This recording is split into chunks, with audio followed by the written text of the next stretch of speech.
He's not an activist. This is a man that I would describe more as a freedom fighter, but a freedom fighter that's ready to collaborate with anybody that's interested in peace, including the Fulanis, anybody that is interested in peace. Had it not been that, I wouldn't be here. I trust him. We've had very fruitful and productive discussions, and of course, we will ensure that we continue in peace, not threatening anybody, but continuing in peace. But in the name of God, I want to appeal to the Nigerian people, and I say it here, it is very, very important that they appreciate just how hurt and just how much anger is in the Southwest about the killings of our people. Those that are doing this must be apprehended. Our forests must be liberated. The government, the federal government, must do a lot more than it's doing to liberate, not just in Oyo State, Ogun State, all the Yoruba states. Let those that are killing go. We didn't say Fulanis and Hausas should all go. We didn't say that. There are millions of Fulanis and Hausas that are doing well, that have been living here for generations, and are peace-loving people. We're not racists, but we are against criminals. And I speak for myself. I'm sure I speak for Chief as well. And I'm sure that I speak for millions of Yoruba people. We're peace-loving, we want peace. But at the same time, let there be justice, let there be equity. And we should not have to live at the mercy of those who want to kill our people and also rape our women. Finally, one more thing I'll say is this. I'm pleased with the fact that the Minister of Defense himself said just yesterday that Nigerians should stop running from these bandits and these killers.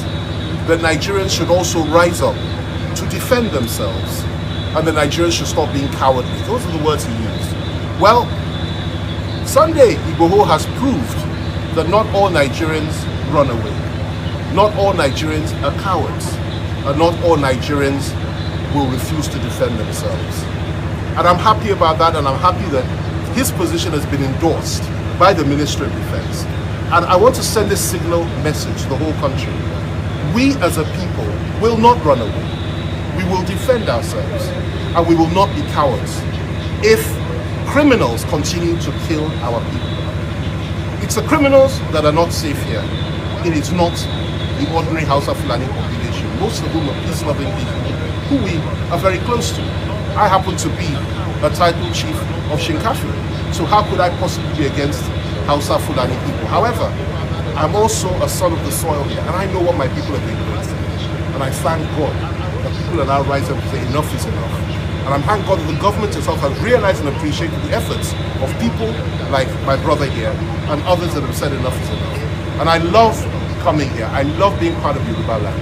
Our leaders, Chief Babade Banjo, Professor Akitoye, Yinka Odumaki, Magaji, so many of them, Are, Gani Adams, so many others. We're all standing together as one behind this man. And he speaks for us, he stands for us, and we're very, very proud of him. Chief, will you say that as a friend of Chief Sunday Igboho and also a friend of the government, will you say the body language of His Excellency appreciates the effort of Chief Igboho? Well, let me tell you this, there's no contradiction there, because I know the governor as a peace-loving, decent gentleman who is very serious about security matters, and he's proved that. And contrary to what some have said, that he's not being proactive, I disagree with that. He has been proactive.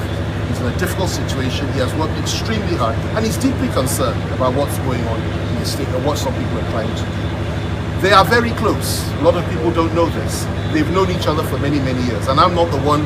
I'm not even qualified to be the one to tell you about what's going on between the two of them. But what I do know is this: that bridges have been built. There is an understanding. And they have no choice but to collaborate and to work together. And I'm sure they're delighted to. I can tell you that, Sunday is delighted to do that because we've spoken. And he will do everything within the law. And that is what Makinde may be concerned about. The fear that there may be reaction and so on and so forth. And you can understand why.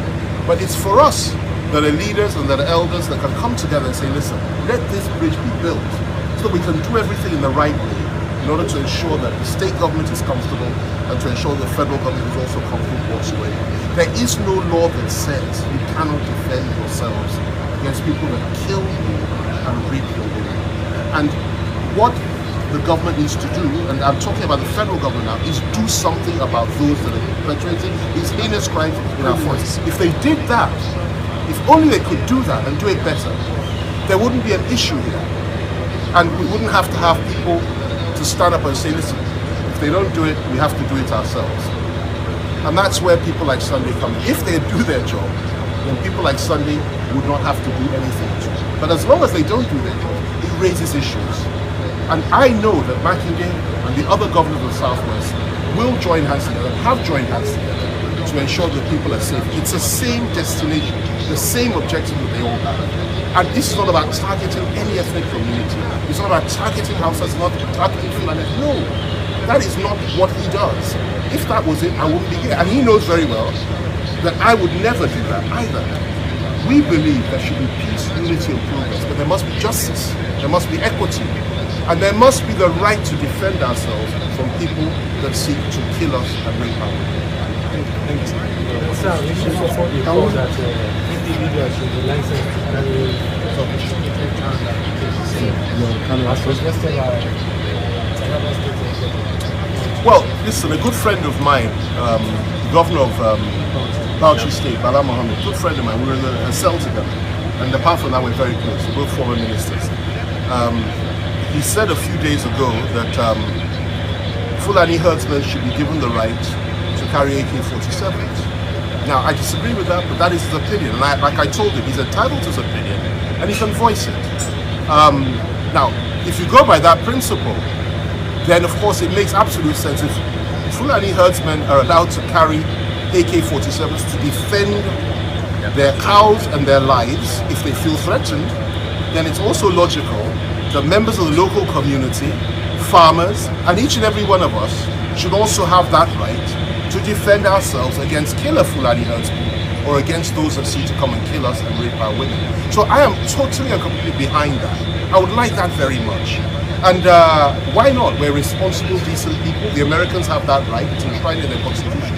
Perhaps if we had had that long ago, that we could carry arms, perhaps we won't have the kind of atrocities that are being committed throughout the country, and not just throughout the South. I must say, even in the North itself, I must tell you, it is unbelievable what is going on there in terms of these killers killing members of the local population. So perhaps that's one way to solve the problem.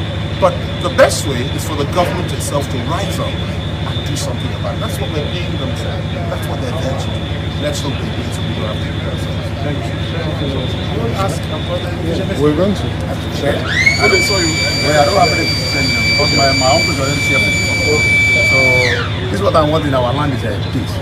We don't want Fulani herdsmen, Fulani bandits, and Fulani killer man to come and kill our people.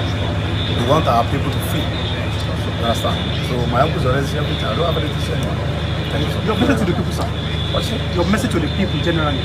My message to my people in the Yoruba land, not everywhere, only Yoruba land. You understand? To try to defend yourself. If anybody come to your farm or to your home to come and kill you, try to defend yourself. So, which is what the minister said too. So, it's a good message. Thank you. Thank you.